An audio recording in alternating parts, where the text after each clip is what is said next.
నమస్తే అండి, welcome to our channel. మనతో ఈరోజు సీనియర్ జర్నలిస్ట్ డివి శ్రీనివాసరావు గారు ఉన్నారు. సార్ నమస్తే. సార్ నమస్తే సార్.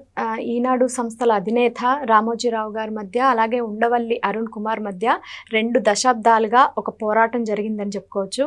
ఈ న్యాయ పోరాటంలో రామోజీరావు గారు గెలిచారు. అయితే ఇప్పుడు ఉండవల్లి అరుణ్ కుమార్ గారు ఏమంటున్నారంటే, బయటకు వచ్చి ఆయన చనిపోయారు కాబట్టి కేసు కొట్టేశారు తప్పితే ఇందులో వాస్తవం లేదు అని చెప్పేసి ఆయన మాట్లాడుతున్నారు. దీంట్లో వాస్తవాలు ఏమన్నాయి సార్?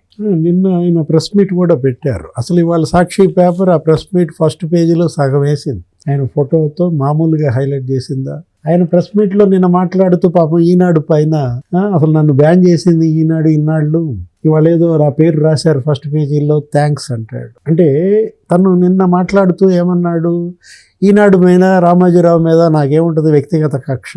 నీకు వ్యక్తిగత కక్ష ఉందని కాదుగా, కక్ష వరకు ఉంది నీ గురువు కదా.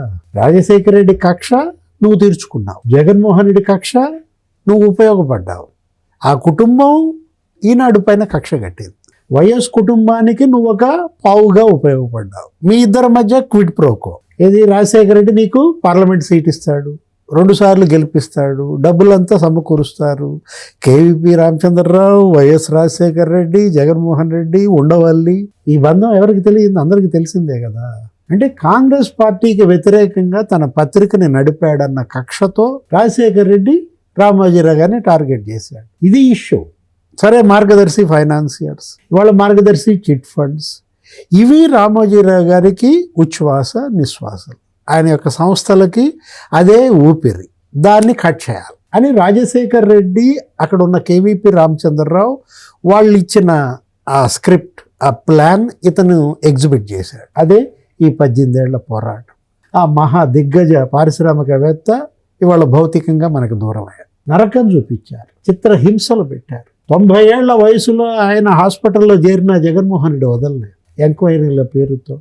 రాజశేఖర రెడ్డి అంతకుముందు అదే చేశాడు ముఖ్యమంత్రిగా, ఆయన ఆఫీసులపై దాడులు, జగన్ అదే కంటిన్యూ చేశాడు. చివరికి ఆయన హాస్పిటల్లో బెడ్ రిడన్ అయితే ఆ ఫోటోలు ఆ వీడియోలు కూడా సాక్షిలో వేసి ఆనందం, రాక్షసానందం అనుభవించారు. ఏం జరిగింది? జగన్ ఓటమి చూసినా కానీ ఆయన చనిపోలే. ఆ రోజు ఎన్నికల ఫలితాలు వస్తుంటే జగన్ ఓటమిని కనులారా చూశాడు, ఆ తర్వాత చచ్చిపోయాడు. ఒక దిగ్గజ పారిశ్రామికవేత్త, ఒక మీడియా మొఘల్ అంటారు ఆయన. ఇప్పుడు 65 ఏళ్ళు మార్గదర్శి, 55 ఏళ్ళు ఈనాడు, 45 ఏళ్లుగా సినిమాలు తీస్తున్నారు ఉషా కిరణ్ మూవీస్ పేరుతో, 25 ఏళ్లుగా ఫిల్మ్ సిటీ. వాళ్ళ ప్రపంచానికే అదొక మోడల్, అసలు దేశానికి అదొక వజ్రం. బాలీవుడ్, టాలీవుడ్ మొత్తం అంతా అదే కదా, రామోజీ ఫిల్మ్ సిటీయే కదా. 115 కోట్లమ్మా ఏడాదికి ఆయన కట్టే ట్యాక్సులు, రామోజీరావు గారు కట్టే ట్యాక్సులు మార్గదర్శి సంవత్సరానికి ఎంత?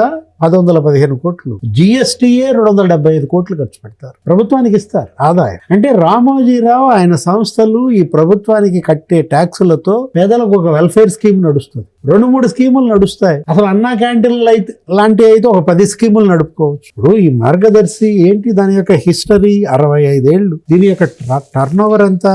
దగ్గర 7,500 కోట్ల టర్న్ ఓవర్, 6,500 కోట్ల క్యుములేటివ్ ఆక్షన్ టర్న్ ఓవర్ ఉంది, 5,000 యాక్టింగ్ రన్నింగ్ గ్రూపులు ఉన్నటువంటి సంస్థ మార్గదర్శి చిట్ ఫండ్స్, మార్గదర్శి ఫైనాన్షియర్స్. అసలు ఒక్కడన్నా కంప్లైంట్ చేశాడా కస్టమర్లలో? అడిగారు నిన్న జస్టిస్. హైకోర్టు తిరగొట్టింది, డిస్మిస్ చేసింది. ఇక్కడ తెలంగాణ హైకోర్టు డిస్మిస్ చేసినా కూడా ఇతను సిగ్గుమాలి, ఇతను సుప్రీంకోర్టుకి వెళ్ళాడు. సుప్రీంకోర్టుకి వెళ్తే నిన్న అక్షంతలు తలంటి పోశారు.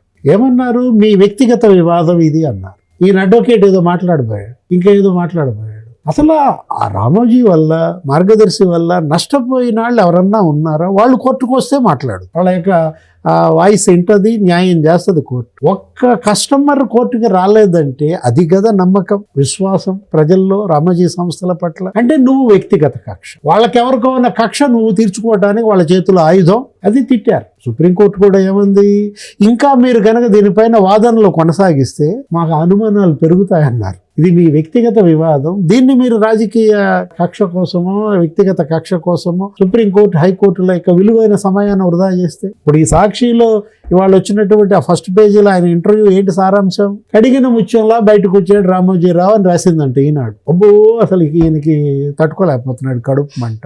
నిజం గెలిచింది, నిజాయితీ నిలబడింది, నమ్మకం నిలబడింది, ప్రజల విశ్వాసం గెలిచిందనో ఏదో రాసుకున్నారు. తప్పు ఏముంది? ఇవాళ మరి నిజమే కదా గెలిచింది. అదేమంటే ఏమంటాడు, ఆయన చనిపోయాడు కాబట్టి క్రిమినల్ కేసులు రద్దు చేశారు, అంత మాత్రాన క్లీన్ చిట్ ఇచ్చినట్టు కాదు. అంటే నీకు పడ్డ చెంప దెబ్బ, నీకు పడ్డ చేట దెబ్బ నీకు గుర్తులేవు. హైకోర్టులో కానీ సుప్రీంకోర్టులో కానీ అసలు మీరెవరు అని అడిగింది. ఈ కేసు వేయటానికి మీరెవరు అని అడిగింది.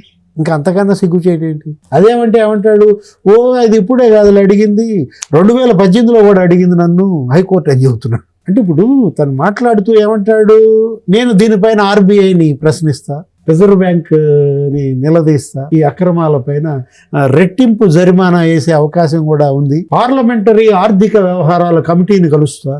అంటే ఏంటి? ఇప్పుడు వదల మార్గదర్శి వదల అంటున్నావా? అదేదో పశుపత స్టిల్ ఇంకా కంటిన్యూ చేస్తా అంటున్నారా సార్ ఆయన? ఆర్బీఐని నేను వెళ్తాను, నేను అడుగుతాను, రిజర్వ్ బ్యాంకుని ప్రశ్నిస్తాను, అక్రమాలు అవినీతి లేకపోతే ఇది ఇంకా ఏదో నేనే గెలిచాను, డిపాజిట్లని వెనక్కిప్పించాను కదా. అంటే ఏంటి? కింద పడ్డా నాదే పై చేయి అన్నట్టుగా ఉండవల్లి. ఇక్కడ ఎవరు గెలిచారు? రామోజీరావు గారు లేరు, చనిపోయారు. ఆయన నేను గెలిచానని చెప్పడానికి ఇంకా లేదు. నువ్వు బతుకున్నావు, నేనే గెలిచాను, రామోజీరావు గెలవలేదని నువ్వు అంటావు. ఇక్కడ జనం గెలిచారు, కస్టమర్లు గెలిచారు, మార్గదర్శి గెలిచింది. నువ్వు ఓడావా లేదా? జగన్మోహన్ రెడ్డి కూడా నేను అసలు ఓడిపోలేదు అంటాడు. అవన్నీ ఈవీఎంలను ఏదో చెప్తారు. ఇప్పుడు రోజా వాళ్ళందరూ కూడా, ఇప్పుడు వైసీపీ వాళ్ళు కూడా చిత్తుగా ఓడిపోయినా మేము ఓడిపోయానని ఒప్పుకున్నారా? అప్పటికీ ఒప్పుకోలేదు కదా. ఇప్పటికీ జగన్మోహన్ రెడ్డి నేనే ముఖ్యమంత్రి, అసెంబ్లీకి పోను, ముఖ్యమంత్రికి ఎంత భద్రత ఉందో అంత నాకు పెట్టండి, ముఖ్యమంత్రికి ఎంత వాయిస్ ఇస్తారో నాకు ఇవ్వండి, కింద పడ్డా మాదే పై చేయి అనే ఆ బ్యాచ్ లో ఈ ఉండవల్లి. అంటే రామోజీరావు గారు లేరు, ఇంకా నువ్వు పోతే తప్ప ఈ కేసు బోధ. ఎందుకు సార్ అంత కక్ష ఆయన మీద, ఆయన సంస్థ? ఆయనకేముంటది కక్ష? డమ్మీ. ఈ కక్ష రాజశేఖర రెడ్డిది. నీ ఇందాక చెప్పింది అదే కదా. ఈ కక్ష జగన్మోహన్ రెడ్డిది. ఇతను ఆ కుటుంబం చేతిలో పావు. Thank you sir. నమస్తే.